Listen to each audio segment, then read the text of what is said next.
सो देखो अब लास्ट के 30 डेज में हमें क्या करना है। सबसे पहली चीज और सबसे ज्यादा प्रायोरिटी पे जो टॉप नंबर पे रखनी है उसे कहेंगे रिवीजन।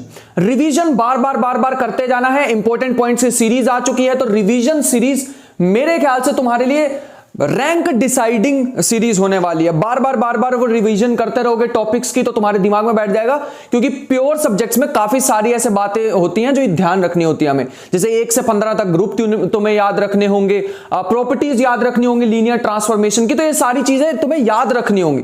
तो ये तभी हो पाएगा, रिवीजन करने से बात नहीं बनेगी, रोज रिवीजन करने से बात बनेगी। अब जितने भी दिन रह गए हैं तो रोज रिवीजन तुम्हें करनी पड़ेगी। लगभग मैं मान के चल रहा हूं 30 डेज रह गए हैं और उतनी तो रह गए लगभग, है ना।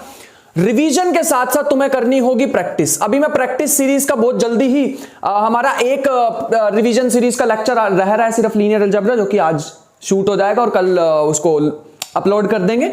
और प्रैक्टिस सीरीज अब आने वाली है और इस प्रैक्टिस सीरीज में बहुत ही बढ़िया लेवल के क्वेश्चंस होंगे, बहुत अच्छे लेवल के, कि मतलब एक क्वेश्चन से भी 4 बनाए जा सकते हैं। ऐसे ऐसे क्वेश्चन मैं तुम्हें यहां पे कराने वाला हूं। इतनी भी ज्यादा डिफिकल्टी नहीं हो जाएगी कि बिल्कुल ही आउट ऑफ सिलेबस हो जाएगा, बट इतने ही भी ज्यादा वो लो वाले क्वेश्चन नहीं होने वाले हैं। एकदम बढ़िया क्वेश्चन लेके आएंगे, ठीक है।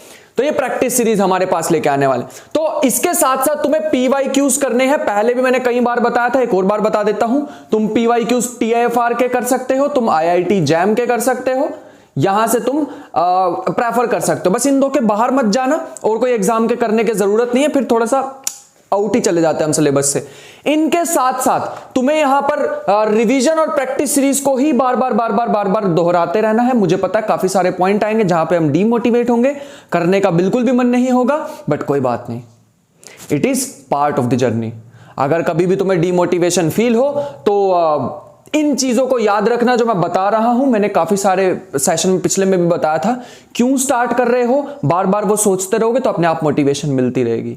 और जब भी सोने लगो तो सोने से पहले दिन के स्टार्टिंग में एक टारगेट बना लो कि आज मेरे को ये टारगेट अचीव करना है, कि मुझे 50 क्वेश्चंस करने हैं और 4-5 सब्जेक्ट जो भी हमारे पास है उसकी रिवीजन करके सोनी है आज हमें। जब तक ये ना हो जाए ना तो तब तक सोना नहीं है, तब तक नहीं सोना है, चाहे कितना भी टाइम हो जाए, चाहे ना सोना पड़ जाए इस 30 दिन में। तो ये हमारे पास है। देखो अब भागने से बात नहीं बनेगी, अब तेज भागने से बात बनेगी। मेनली इसमें हमारे पास ना मेन टॉपिक छांट लो पहले। तो ये देखो पेपर ज्यादा कहां से आ रहा है, जैसे ग्रुप थ्योरी में है। ग्रुप थ्योरी में जब तुम्हें पता है ऑर्डर ऑफ एन एलिमेंट के क्वेश्चन बन रहे हैं प्रीवियस ईयर में, तो उस पर फोकस करो ना। उसमें मैंने शॉर्ट ट्रिक वीडियो बना रखी है, तो वहां से शॉर्ट ट्रिक वाली वीडियो देख लो और उसके क्वेश्चंस करो। तो ये हमारे पास ऐसे टॉपिक्स पहले छांट लो कि प्रायोरिटी में टॉपिक्स कौन से ध्यान देने ज्यादा। जैसे लीनियर अलजेब्रा है, लीनियर अलजेब्रा में जब तुम्हें पता है कि लीनियर ट्रांसफॉर्मेशन से क्वेश्चन बन रहा है तो पहले उसे उठाओ ना, बाकी पे क्यों जाना है तुम्हें। फिर उसके बाद मान लो रियल एनालिसिस है। रियल एनालिसिस पे जब तुम्हें पता है कि ऑलमोस्ट हर साल ही एक पावर सीरीज से क्वेश्चन जरूर बन ही रहा है, एक पावर सीरीज से क्वेश्चन, तो उसको निपटाओ ना। ये छोटे से टॉपिक है तो इनमें ध्यान दो। अभी मैं नेक्स्ट एक वीडियो लाऊंगा जल्द ही, जिसमें मैं सारे के सारे वो टॉपिक्स लाऊंगा जिनको तुम्हें पहले निपटाना है। छोड़ना कुछ नहीं, निपटाना उन्हें पहले, उन पे ज्यादा फोकस करना है। तो ये एक छोटी सी वीडियो में जस्ट मैं तुम्हें बताना चाह रहा था कि अब तुम्हें ये चीजों पे ध्यान देना है और बस। इसके अलावा कुछ नहीं करना। कोई एक्स्ट्रा PDF कहीं से मिले छोड़ दो, इसके अलावा कुछ नहीं करना है। Practice revision, practice revision, practice revision, that is it. अपने प्रायोरिटाइज कर लो कौन कौन से टॉपिक्स हैं हमारे पास, उसको प्रायोरिटाइज करके और उसको पहले निपटा लो। तो आई होप कि ये तुम्हें स्ट्रेटेजी समझ आई होगी।